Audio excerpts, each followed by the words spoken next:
Guys, you're not going to believe what we just finally accomplished. A full year and a half of testing. Oh, we could just mimic his whole thing he just did. Well, we got a new broadhead to show you. And no, I don't have cool broadhead testing things to show you yet because we're not done developing it. But this product just came out, and I'm really excited about it because y'all know how I feel about titanium. I am a fan.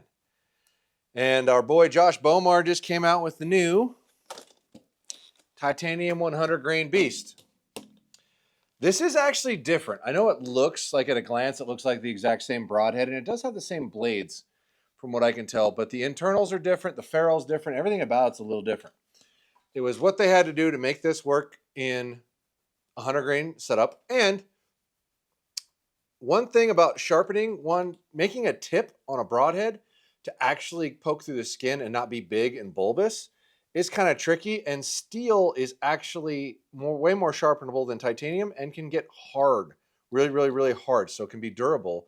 So if you look at these broadheads, they actually have a separate tip that is steel, hardened steel. And if you've shot animals enough, you will learn or realize that it's really hard to get through the skin. That's actually the biggest part.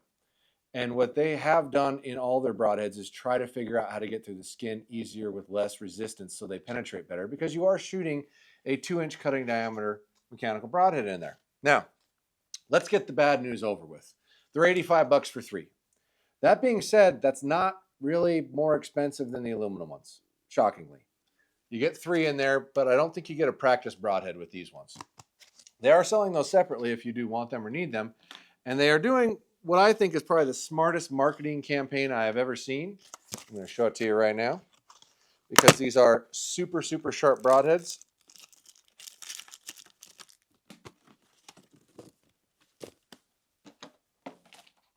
Get these out of here. Even if they weren't sharp, which they are, I have cut myself on them.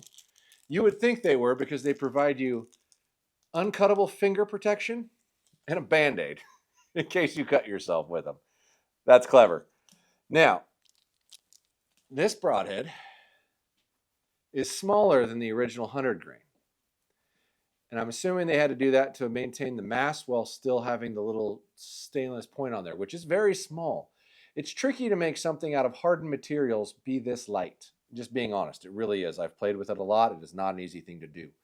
This broadhead is very intriguing to me, and I went ahead and grabbed a couple other ones to compare it to so you can get in their line of what else exists. They do have a 150 grain steel broadhead, which looks like the same dimensions dang near as the aluminum, but that's what it got to make it out of steel, which is the dilemma, right? When you're trying to get these things in a weight that most people are used to using. See if I can pop one of these out here without hurting myself. There you go. That's your 150, so we can compare some sizes here. And I just grabbed a standard set of 100 grain 2-inch aluminums. They're now selling these for $75 a 3-pack without a practice broadhead. So that actually brings the initial price of each one down a little bit, which is nice. But to give comparisons of size and dimension, right?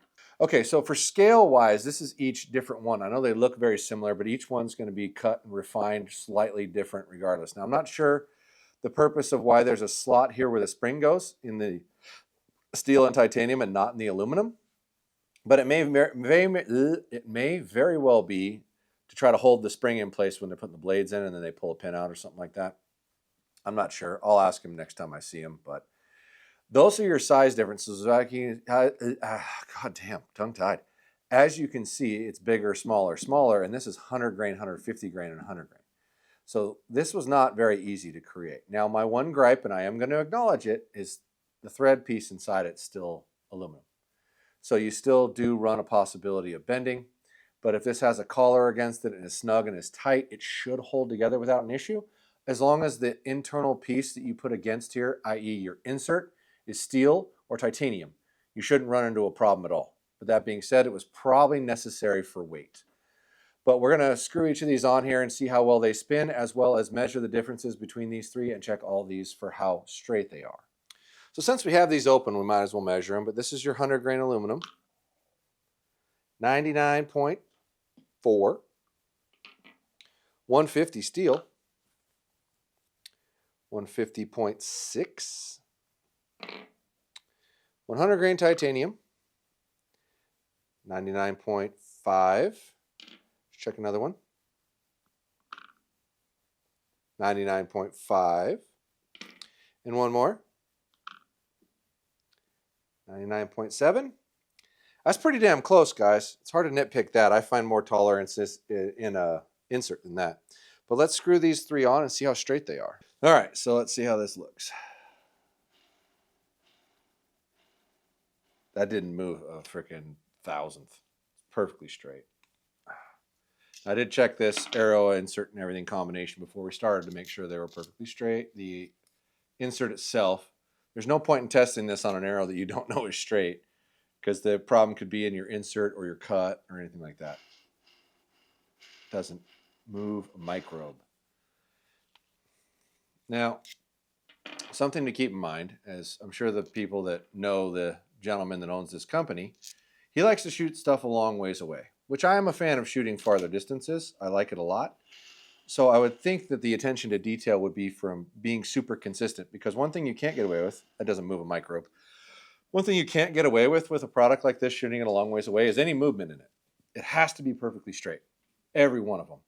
And part of the understanding of something being more expensive is consistency, product to product to product to product.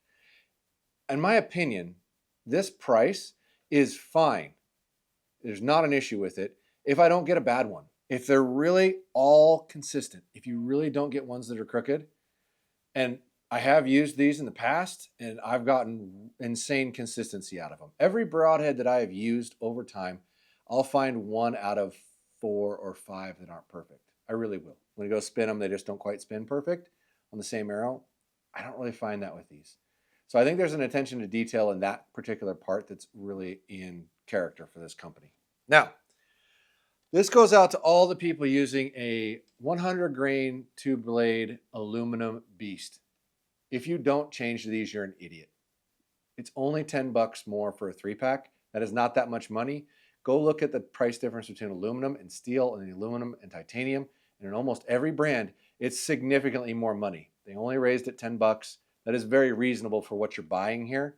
So I would really strongly consider it. Go down to your local pro shop and buy a pack of these broadheads, because they are awesome. I have shot the other ones a lot for accuracy, and I have yet to find something that shoots better at distance. I've tried a lot, and they had the least amount of drag and the least amount of drop and shot really tight groups. But I haven't shot these ones yet. I will do it soon. I just wanted to get a video out as soon as possible since they just came out. But go buy them at your local pro shop. If you can't find them, they don't have them, they don't stock them, they don't carry that brand, whatever reason, podiumarchery.com for all those archery needs. $99 and up is free shipping. And coupon code MFJJ will save you a little money. Appreciate you watching, guys. Check them out.